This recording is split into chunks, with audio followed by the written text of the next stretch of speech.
যুগলের dark web যোগ পাওয়া গেছে। অপরাধ জগতের কাজকর্ম সারার জন্য এরা যোগাযোগের ধরন বদলে ফেলেছিল। এরা মূলত এনক্রিপ্টেড বিভিন্ন অ্যাপ ব্যবহার করত। এই অ্যাপের মাধ্যমেই এরা কথা বলতো। এরকমই একটা অ্যাপ হচ্ছে অবৈধ এলিমেন্ট এক্স অ্যাপ। এই অ্যাপ ব্যবহার করে এরা কি কথা বলেছে, চ্যাট বক্সে কি আছে জানবো, কথা বলবো। রৌনক রয়েছে সঙ্গে। রৌনক, দেখো, একেবারেই এই হামিম মণ্ডল এবং অর্পিতা তারা এই ধরনের ডার্ক ওয়েবের মাধ্যমে প্রতিদিন নিজেরা যোগাযোগ করতো। বিশেষ করে যে ধরনের নির্দেশ তারা হ্যান্ডলারদের কাছ থেকে পেত, যে নাশকতা বা কোনো রকম টার্গেট ফুলফিল করার যে অ্যাসাইনমেন্ট, সেগুলো নিয়ে কিন্তু তারা যাবতীয় কথোপকথন এই এলিমেন্ট অ্যাপের মাধ্যমেই বলতেন। এবং তোমায় জানিয়ে রাখবো, এই এলিমেন্ট অ্যাপটি কিন্তু 2023 সালে কেন্দ্র সরকারের তরফ থেকে নিষিদ্ধ অ্যাপ হিসাবে বলা হয়েছিল। যে 14টি অ্যাপ নিষিদ্ধ করা হয়েছিল তার মধ্যে অন্যতম এই এলিমেন্ট। কেন? গোয়েন্দা সূত্রে বলা হয়েছিল যে এই 14টি অ্যাপের মাধ্যমেই পাক জঙ্গি সংগঠনের বেশ কয়েকজন সদস্য এবং হ্যান্ডলার তারা ভারতের বেশ কয়েকজন নাগরিক বা তাদের যারা এখানে চরিত্র রয়েছে তাদের সঙ্গে সরাসরি যোগাযোগ করতো। এই কারণে এই অ্যাপগুলোকে নিষিদ্ধ করা হয়েছিল। পরবর্তীতে অন্য সার্ভার ইউজ করে, নিজস্ব সার্ভার দিয়ে এই হামিম মণ্ডল, অর্পিতা তারা এই এলিমেন্ট অ্যাপে যোগাযোগ করত। এখানেই তারা যাবতীয় যে তাদের টার্গেট বা অ্যাসাইনমেন্ট ছিল তার ব্লু প্রিন্টের নিয়ে এখানেই আলোচনা করত। এবং তারা জানিয়ে রাখবো, যারা এই হ্যান্ডলার, সেই হ্যান্ডলারদেরও কিন্তু যা কথোপকথন, তাদের সঙ্গে যাবতীয় বিষয় তারা আলোচনা এই ধরনের ডার্ক ওয়েবকে ব্যবহার করেই করতো। সেই জায়গায় অ্যাপের মাধ্যমেই হতো অপরাধের যোগসাজশ। অনেক ধন্যবাদ রৌনক।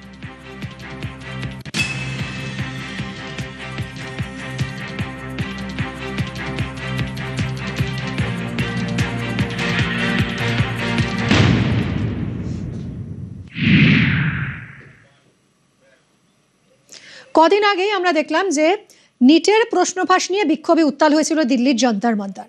শুধু এই বিক্ষোভই নয়, নানা সময় আমরা দেখেছি নানা ইস্যুতে বিক্ষোভ অবস্থান হয় যন্তর মন্তরে।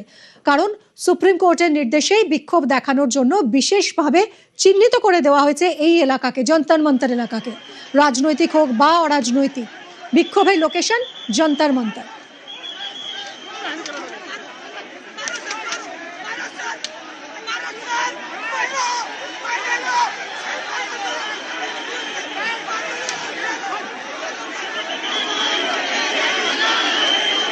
বেঙ্গল এসটিএফ এর দাবি, বর্ধমান থেকে ধরা পড়া জঙ্গি হামিম মণ্ডলকে দিয়ে এই যন্তর মন্তরের নাশকতা তৈরির ছক কষেছিল তার হ্যান্ডলাররা। কি সেই ছক, সে বিষয়ে বিস্তারিত এখনো কিছু জানা যায়নি, কিন্তু তদন্তে উঠে আসা এই তথ্য নিঃসন্দেহে উদ্বেগের। যন্তর মন্তরে কি ঘটানোর ছক কষেছিল জঙ্গিরা? বিক্ষোভ চলাকালীন নাশকতা চালানোর? তাহলে তো বহু মানুষের প্রাণহানি হতে পারত। নাকি পুলিশের উর্দি পরে বিক্ষোভকারীদের প্ররোচনা দেওয়ার? সেক্ষেত্রে তো যে কোনো ধরনের অশান্তি হতে পারত। কি ছক ছিল জঙ্গিদের, তাই জানার চেষ্টা করছেন তদন্তকারী আধিকারিকরা।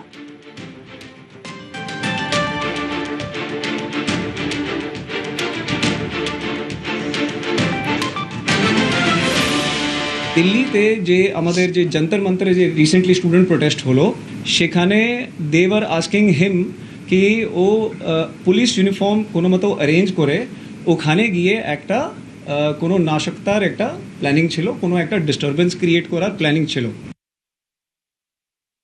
বিস্ফোরক তথ্য উঠে আসলো বেঙ্গল এসটিএফ এর হাতে। ধৃত জঙ্গি হামিম মণ্ডল এবং তার বান্ধবীকে জেরা করে এই যন্তর মন্তর নিয়েই বিস্ফোরক তথ্য বেঙ্গল এসটিএফ এর হাতে উঠে এসেছে। কি সেই তথ্য?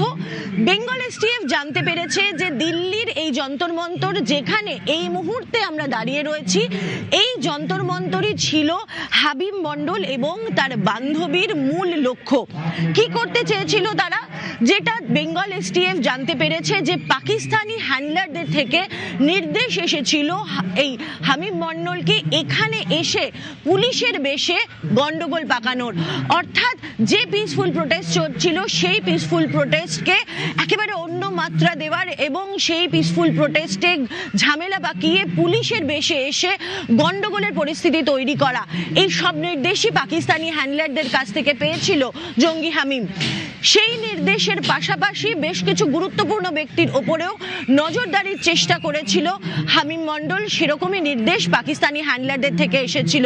ফলে বেঙ্গল এসটিএফ এখন খতিয়ে দেখার চেষ্টা করছে যে কত বড় ধরনের গোলমাল পাকানোর উদ্দেশ্য আদতে ছিল হামিমদের এবং তার সঙ্গে সঙ্গে পাকিস্তানি যেই জঙ্গি সংগঠন রয়েছে তাদের। নয়াদিল্লি থেকে মৈত্রী ভট্টাচার্যের রিপোর্ট, নিউজ 18 বাংলা। পুলিশের পোশাক পরে নাশকতার ছক কষেছিল জঙ্গিরা। বেঙ্গল এসটিএফ এর বিস্ফোরক দাবি, বর্ধমান থেকে ধরা পড়া জঙ্গি হামিম মণ্ডলকে দিয়ে যন্তর মন্তরে নাশকতা তৈরির ছক কষেছিল তার হ্যান্ডলাররা। কি সেই ছক, সে বিষয়ে বিস্তারিত এখনো কিছু জানা যায়নি, জানার চেষ্টা চলছে। কিন্তু তদন্তে উঠে আসে এই তথ্য নিঃসন্দেহে উদ্বেগের। যন্তর মন্তরে কি ঘটানোর ছক কষেছিল জঙ্গিরা? বিক্ষোভ চলাকালীন নাশকতা চালাতে চেয়েছিল? তাহলে তো বহু মানুষের প্রাণহানি হতে পারত। নাকি পুলিশের উর্দি পড়ে বিক্ষোভকারীদের প্ররোচনা দেওয়ার ছক ছিল তাদের? সেক্ষেত্রে তো যে কোনো ধরনের অশান্তি হতে পারত।